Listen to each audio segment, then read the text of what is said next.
Everywhere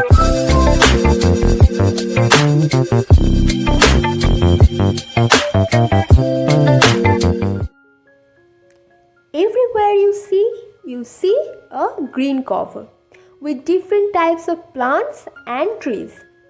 Plants and plant products are something very familiar that we use in our everyday life.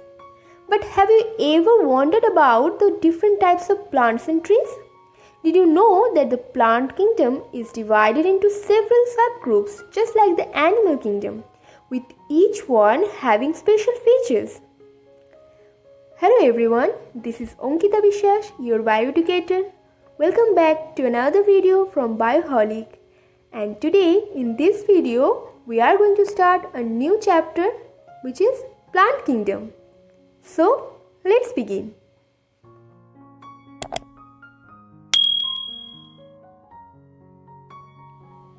So in this chapter, we will study in detail about the classification within the plant kingdom. Earlier, the fungi and members of Monera and Protista having cell walls were put under the kingdom Plantae. But now they have been excluded from this kingdom. So the cyanobacteria that are also referred as the blue-green algae are not algae anymore. So the plant kingdom has been classified in various ways by different scientists. And here I will describe the Plantae under algae, bryophytes, pteridophytes, gymnosperms and angiosperms. Okay? And there are three main type of systems of classification. And these are artificial system, natural system and phylogenetic system. Okay? So at first the artificial system. So if we talk about the basis of artificial system of classification, it is the earliest systems of classification and it involves the uses of one or few morphological characters for grouping of organisms.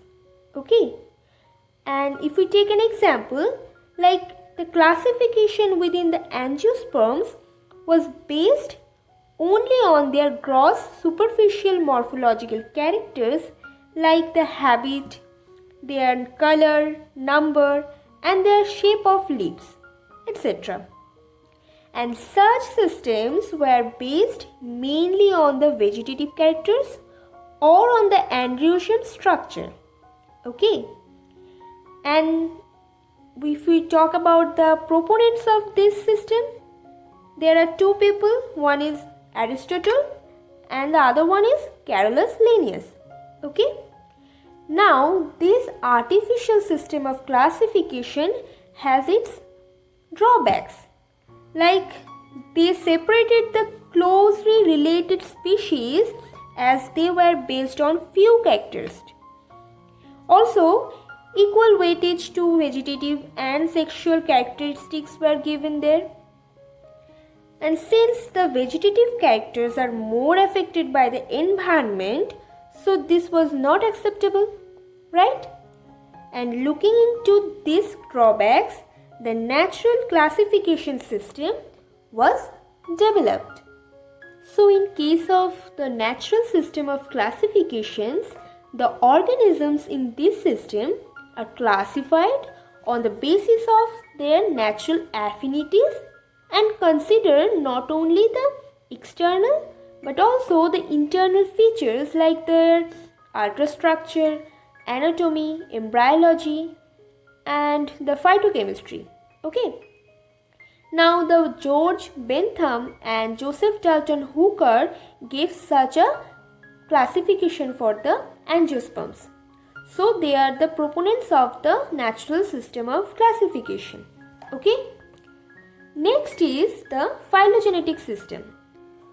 So at present, the phylogenetic classification systems are most acceptable, which are based on the evolutionary relationships between the various organisms, assuming that the organisms belonging to the same taxa have common ancestor.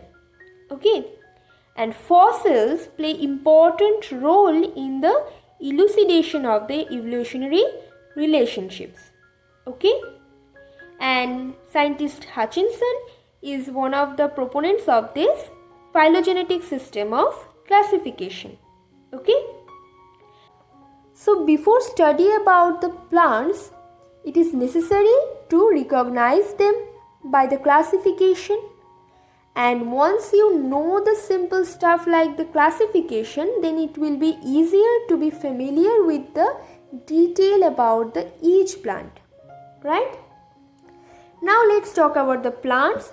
So plants come in all sizes, from the tiny duckweed, which grows to only about 10 millimeter in length, to the giant redwood tree, which grows to about 100 meter in height.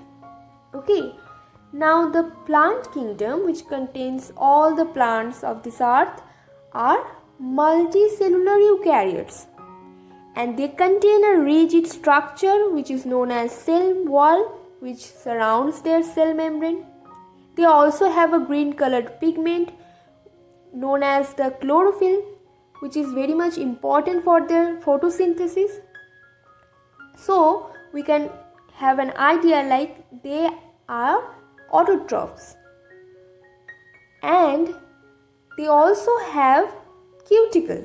Okay, so these are the basic characteristics which all the plants have. Okay, now we will talk about the classification of the plant kingdom.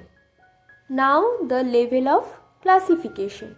So there are 3 levels of classification. Number 1 is plant body. So we have to see whether the plant body has well differentiated assemblies or not. Okay.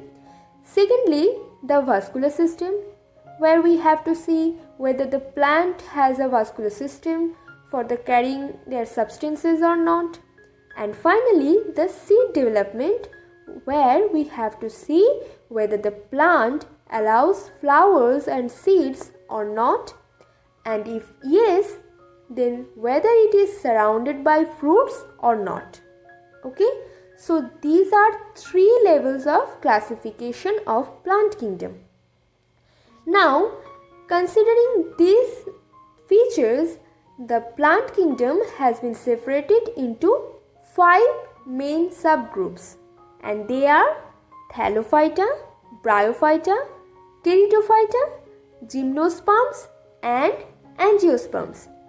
Okay, and next day we will talk about the each groups in details. Okay, and now if you have any questions or doubts related to today's lecture, then ask me in the comment section below, or you can also mail us. And if you find this video helpful, then give it a big thumbs up and share it with others. And if you are new here, then hi, myself Ankita Biswas, your bioeducator. Please subscribe to our channel Bioholic and press the bell icon to get further notifications of our upcoming videos. So that's all for today. Thanks for watching. Until then, take care and keep watching Bioholic.